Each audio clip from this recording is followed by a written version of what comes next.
यह बहुत ही खुशी का विषय है कि भावराव देवव्रत सरस्वती विद्या मंदिर द्वारा पिछले माह की तरह उड़ान डिजिटल पत्रिका का प्रकाशन किया जा रहा है। मुझे आशा है कि इस तरह की डिजिटल पत्रिका के प्रकाशन से भैया बहनों को अपने विचारों को प्रस्तुत करने का मौका मिलेगा, जिससे उनमें रचनात्मकता और आत्मविश्वास की वृद्धि होगी तथा साथ ही विद्यालय की विभिन्न गतिविधियां, उपलब्धियां एवं आचार्यों के सृजनात्मक लेखन और विचारों से उन्हें ज्ञानवर्धन शिक्षा प्राप्त होगी। विद्यालय निरंतर नई ऊंचाइयों के साथ नए उपलब्धियों को प्राप्त करने की ओर अग्रसर है। इसके लिए मैं सभी को बधाई देता हूँ। इस संदेश के माध्यम से विद्यालय के समस्त आचार्यों एवं भैया बहनों से विनम्र अपील है कि विद्यालय को निरंतर उपलब्धियों के शिखर पर ले जाने का प्रयास करते समय विनम्र, अनुशासन, धैर्य एवं नैतिक मूल्यों को हमेशा ध्यान में रखकर विद्यालय की गरिमा को बढ़ाते हुए अच्छे नागरिक बन राष्ट्र निर्माण में योगदान करने की कृपा करेंगे। धन्यवाद। नमस्कार। उड़ान पत्रिका के एक और नए डिजिटल अंक के साथ आप सभी का हार्दिक अभिनंदन, आभार। आइए जाने मई माह में कौन कौन सी गतिविधियां आयोजित की गई। दिनांक 1 मई 2024 को लेबर डे मजदूर दिवस के उपलक्ष्य में बहन खुशी शर्मा के द्वारा जानकारी साझा की गई। है कि वे समाज के कामकाज में सकारात्मक सुधार लाने के लिए कितनी कुशलता से संघर्ष कर सकते हैं। मजदूर दिवस से जुड़े कुछ तथ्य। मई दिवस या मजदूर दिवस को कई नामों से जाना जाता है, जैसे हिंदी में कामगार दिन या अंतर्राष्ट्रीय श्रमिक दिवस, तमिल में उय्या उपालर नाल और मराठी में कामगार दिवस। प्रतिवर्ष हम इस दिन को उपलब्धियों के लिए और कार्यकर्ताओं को प्रोत्साहित करने के लिए मनाते हैं। अंतर्राष्ट्रीय स्तर पर इसे मजदूर वर्ग के अवकाश के रूप में मनाते हैं। मद्रास, जो अब चेन्नई है, प्रांत में भारत ने वर्ष 1923 में अपना पहला मजदूर दिवस मनाया। दिनांक 7 मई 2024 को रविंद्रनाथ टैगोर जयंती के उपलक्ष्य में बहन अदिति के द्वारा हिंदी में तथा बहन सुरभि के द्वारा इंग्लिश में भाषण दिया गया। इनकी माता का नाम शारदा देवी और पिता का नाम महर्षि देवेंद्रनाथ टैगोर था। ये एक दर्शक शास्त्री, चित्रकार और महान देशभक्त भी थे, जिन्होंने हमारे राष्ट्रीय गान जन गण मन की रचना की। ये पहले ऐसे भारतीय बने जिन्हें गीतांजलि नामक अपने महान लेखन के लिए 1913 में नोबेल पुरस्कार से सम्मानित किया गया। इन्हें जॉर्ज पंचम ने नाइटहुड की उपाधि से भी सम्मानित किया था। Today I am going to tell you about the great Indian poet Rabindranath Tagore. He was born on May 7, 1861 in Kolkata as the youngest son of Rabindranath Tagore and Sharda Devi. He was a great social reformer, musician and educator in his life. Even though he made many notable contributions to the literature as a novelist, but he always put his poetry on top of anything.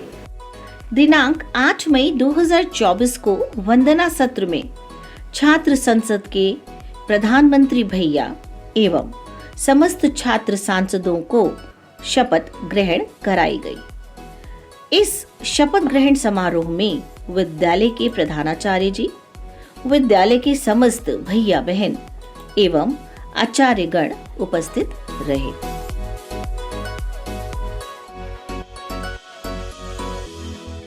दिनांक 9 मई 2024 को छात्र संसद में कन्या भारती का गठन किया गया एवं बालिका शिक्षा से संबंधित समस्त विभागों का वितरण भी किया गया। दिनांक 12 मई 2024 को आदि शंकराचार्य जयंती के अवसर पर बहन जानवी के द्वारा जानकारी साझा की गई। पवित्र उत्सव में से एक माना जाता है। यह दिन आदि शंकराचार्य का जन्म का प्रतीक है, जिन्हें भगवान शिव का ही अवतार माना जाता है। उन्हें जगत गुरु के रूप में जाना जाता है, जिन्होंने वैदिक ज्ञान का प्रचार किया था। हिंदू पंचांग के अनुसार शुक्ल पक्ष के दौरान वैशाख के हिंदू महीने की पंचमी तिथि यानी 5वें दिन को श्री आदि शंकराचार्य जयंती का पर्व मनाया जाता है।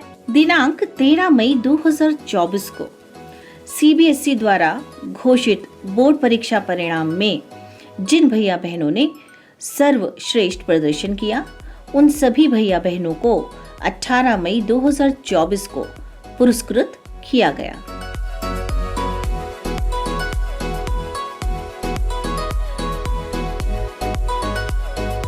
दिनांक 16 मई 2024 को अंग्रेजी संभाषण केंद्र के 11वें बैच का शुभारंभ। इसी दिन तथा अपने जन्म तिथि के अवसर पर माननीय क्षेत्रीय संगठन मंत्री डोमेश्वर साहू जी के द्वारा विद्यालय के प्रांगण में वृक्षारोपण किया गया।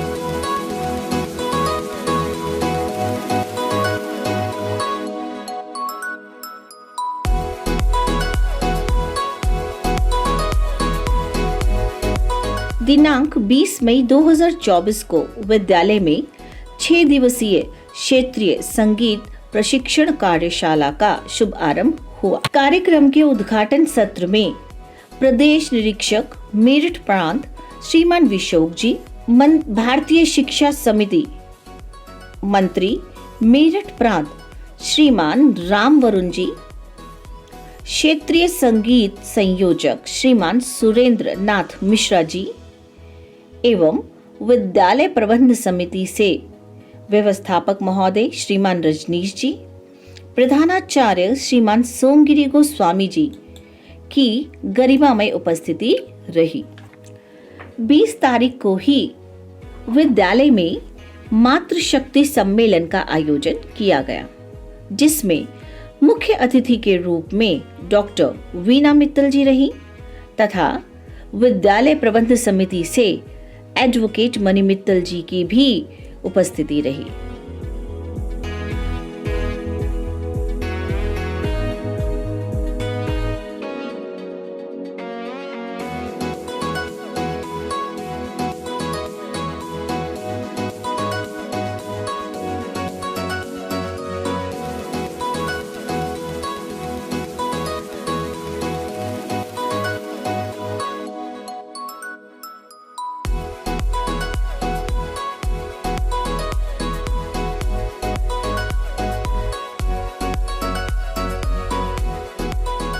दिनांक 21 मई 2024 को हीट स्ट्रोक या लू से बचने के लिए क्या करें क्या ना करें, इस विषय पर बहन अनन्या त्रिपाठी के द्वारा इंग्लिश भाषा में तथा बहन किंजल एवं लावण्या के द्वारा हिंदी भाषा में जानकारी साझा की गई। If someone is suffering from heat stroke, what should we do?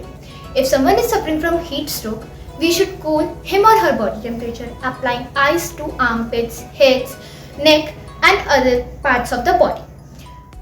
पूरब में चलने वाली धूल भरी प्रचंड हवा को लू कहते हैं। ये अप्रैल तथा जून माह में चलती हैं और इसका तापमान 45 से 50 डिग्री सेंटीग्रेड तक हो जाता है। गर्मियों में लू चलना आम बात है, लेकिन लू से बचाव बहुत जरूरी है। तो आइए जानते हैं कि लू से हम कैसे अपने आप को बचा सकते हैं, लू कितने प्रकार की होती है, लू के लक्षण क्या है इत्यादि। सर्वप्रथम जानते हैं कि लू कैसे लगती है। बहुत अधिक तापमान में बाहर खड़े रहने से या बाहर काम करने से हमें हीट स्ट्रोक का सामना करना पड़ता है। अगर आम भाषा में बोले तो लू लगने के वक्त हमारे शरीर का तापमान 104 डिग्री फ़ारेनहाइट हो जाता है, जिसकी वजह से डिहाइड्रेशन, उल्टी, तेज बुखार, लूज मोशन इत्यादि हो जाता। दिनांक 22 मई 2024 को online poster making and essay writing competition करवाया गया।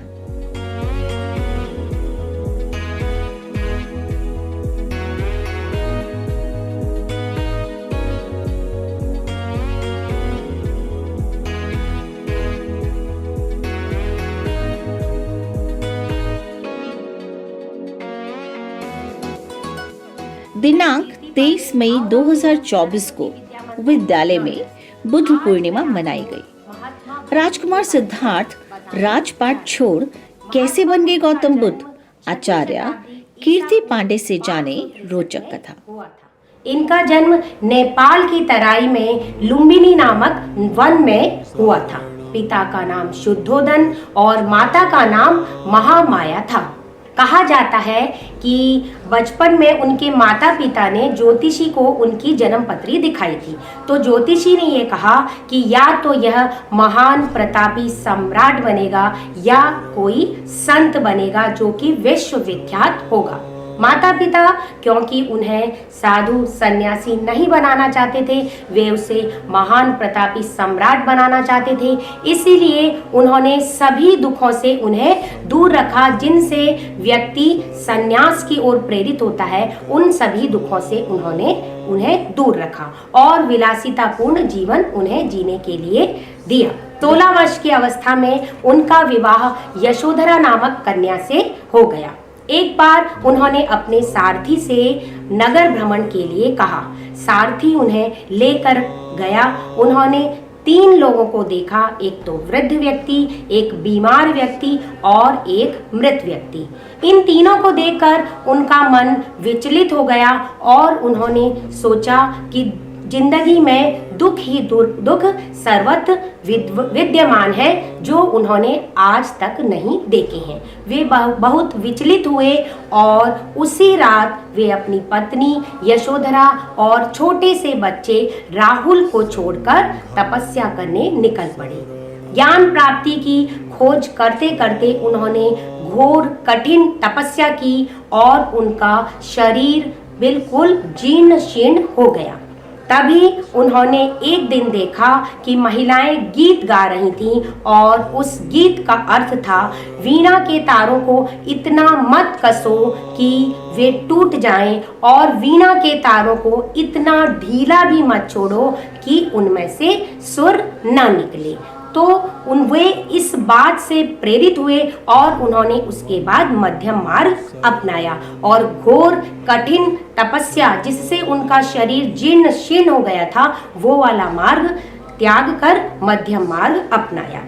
बोध गया नामक स्थान पर एक वृक्ष है, बोधि वृक्ष, उसके नीचे वे बैठकर एक दिन तपस्या कर रहे थे। तब उन्हें ज्ञान की प्राप्ति हुई और उन्होंने अपना पहला उपदेश सारनाथ नामक स्थान पर दिया। दिनांक 25 मई 2024 को संगीत प्रशिक्षण वर्ग का समापन आयोजित किया गया।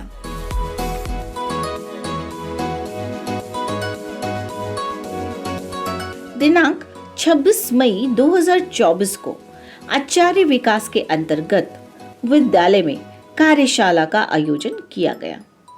इसमें प्रथम सत्र में उपाध्यक्ष भारतीय शिक्षा समिति मेरठ प्रांत माननीय श्री अरविंद भाई ओझा जी का मार्गदर्शन प्राप्त हुआ तथा द्वितीय सत्र में श्रीमती सोमा सिंह ने 7 हैबिट्स ऑफ इफेक्टिव टीचर विषय पर अपना वक्तव्य प्रस्तुत किया।